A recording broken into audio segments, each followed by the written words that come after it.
Salam sejahtera Malaysia, berita yang menggemparkan buat seluruh rakyat Malaysia.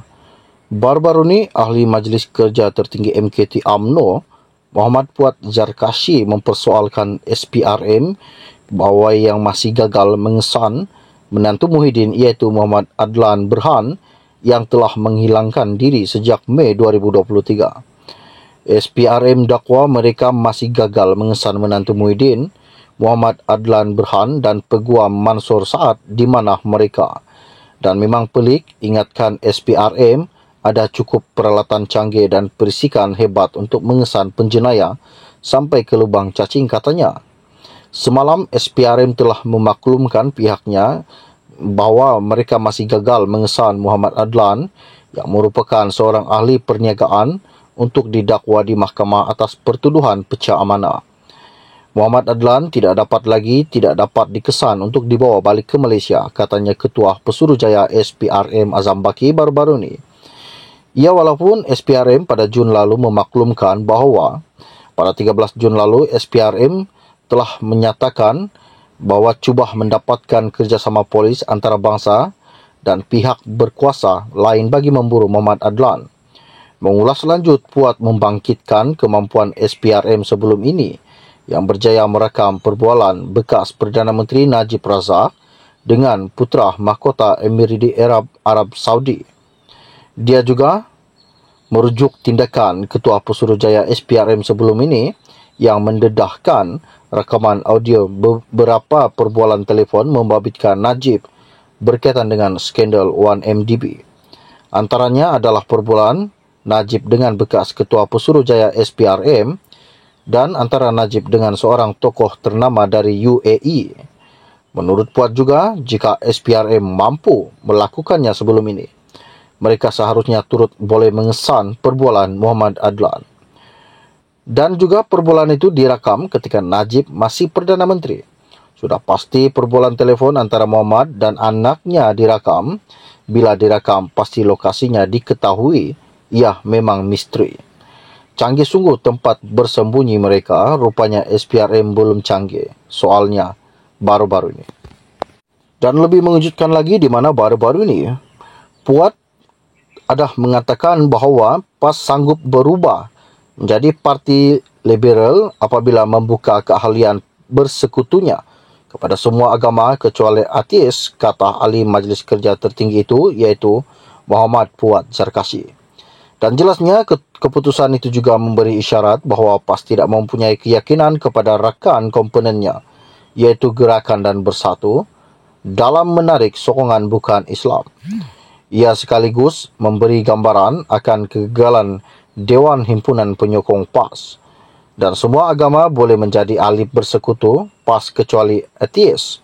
Dan PAS dipret dan terpaksa jadi liberal. Adakah itu akan menarik minat ramai bukan Melayu dan menyokong PAS? Dan PAS mengakui penubuhan DHPP gagal menambahkan sokongan bukan Melayu kepada PAS. Menyuruh pemimpin PAS berkahwin dengan bukan Melayu kerana undi menjadi bahan ketawa. PAS tidak percaya kepada Gerakan dan Bersatu untuk menarik sokongan Cina. Lebih-lebih lagi dan lebih baik tukar nama PAS kepada PSA, Parti Semua Agama, katanya Puat baru-baru ini. Dan sebelum ini, Malaysia kini telah melaporkan keahlian PAS kini dibuka kepada orang bukan Islam sebagai ahli bersekutu selepas parti itu meluluskan pindaan perlembagaan pada Muktamar ke-70 baru-baru ini. Dan Setiausaha Agung PAS Taqiyuddin Hassan dalam pembentangan usul pindaan perlembagaan bagaimanapun menyatakan antara syarikat keahlian bukan Islam adalah mestilah menjadi pengaut agama lain. Katanya, seorang yang tidak mempunyai agama atau ateis tidak layak menjadi ahli bersekutu PAS. Dan beragama selain daripada Islam, ia kita sebut bukan beragama Islam atau beragama selain Islam. Dan maksudnya, seseorang nak menjadi ahli bersekutu PAS mesti beragama, sama ada Hindu, Kristian, Buddha dan mesti jadi ahli agama apa sahaja yang ada dalam dunia ini. Dalam kata lain, ateis orang tidak ada agama tidak boleh menjadi ahli bersekutu PAS, katanya pada mesyuarat agung tahunan PAS di Kompleks Al-Makmur di Kerbau, Temerloh baru-baru ini. Sekian info ringkas dari saya untuk anda. Kita akan berjumpa lagi. Salam jumpa dan salam kenal.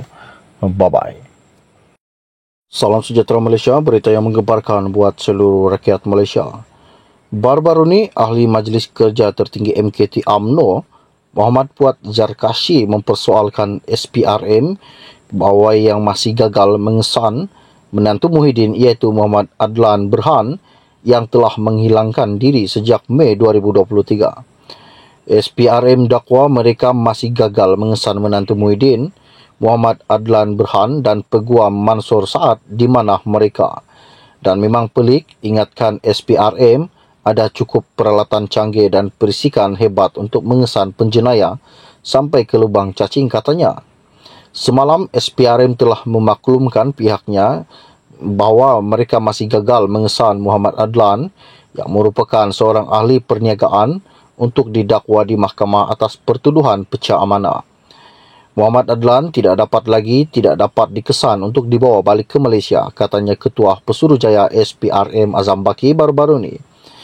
Walaupun SPRM pada Jun lalu memaklumkan bahawa pada 13 Jun lalu SPRM telah menyatakan bahawa cuba mendapatkan kerjasama polis antarabangsa dan pihak berkuasa lain bagi memburu Muhammad Adlan. Mengulas lanjut, Puat membangkitkan kemampuan SPRM sebelum ini yang berjaya merakam perbualan bekas Perdana Menteri Najib Razak dengan Putra Mahkota Emirati Arab Saudi. Dia juga merujuk tindakan Ketua Pesuruhjaya SPRM sebelum ini yang mendedahkan rakaman audio beberapa perbualan telefon membabitkan Najib berkaitan dengan skandal 1MDB. Antaranya adalah perbualan Najib dengan bekas Ketua Pesuruhjaya SPRM dan antara Najib dengan seorang tokoh ternama dari UAE. Menurut Puat juga, jika SPRM mampu melakukannya sebelum ini, mereka seharusnya turut boleh mengesan perbualan Muhammad Adlan. Dan juga perbualan itu direkam ketika Najib masih Perdana Menteri. Sudah pasti perbualan telefon antara Muhammad dan anaknya direkam. Bila direkam, pasti lokasinya diketahui. Ia memang misteri. Canggih sungguh tempat bersembunyi mereka, rupanya SPRM belum canggih. Soalnya baru-baru ini. Dan lebih mengejutkan lagi di mana baru-baru ini, Puat ada mengatakan bahawa PAS sanggup berubah menjadi parti liberal apabila membuka keahlian bersekutunya kepada semua agama kecuali ateis, kata ahli Majlis Kerja Tertinggi itu, iaitu Muhammad Puat Zarkashi. Dan jelasnya keputusan itu juga memberi isyarat bahawa PAS tidak mempunyai keyakinan kepada rakan komponennya, iaitu Gerakan dan Bersatu, dalam menarik sokongan bukan Islam. Ia sekaligus memberi gambaran akan kegagalan Dewan Himpunan Penyokong PAS. Dan semua agama boleh menjadi ahli bersekutu, PAS kecuali ateis. Dan PAS dipret dan terpaksa jadi liberal. Adakah itu akan menarik minat ramai bukan Melayu dan menyokong PAS? Dan PAS mengakui penubuhan di HPP gagal menambahkan sokongan bukan Melayu kepada PAS.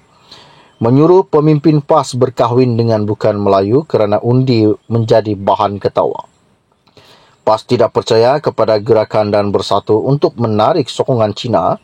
Lebih-lebih lagi dan lebih baik tukar nama PAS kepada PSA, Parti Semua Agama, katanya Puat baru-baru ini.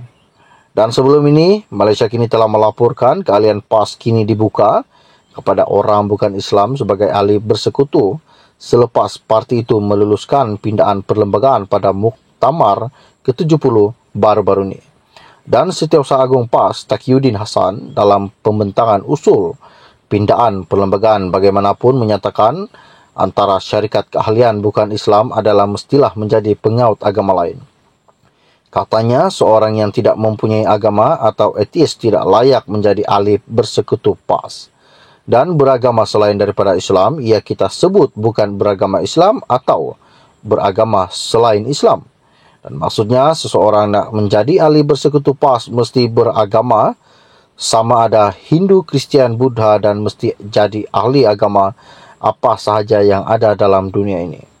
Dalam kata lain, ateis orang tidak ada agama tidak boleh menjadi ahli bersekutu PAS. Katanya, pada mesyuarat agung tahunan PAS di Kompleks Al-Makmur di Kerbau, Temerloh baru-baru ini. Sekian info ringkas dari saya untuk anda. Kita akan berjumpa lagi. Salam jumpa dan salam kenal. Bye-bye.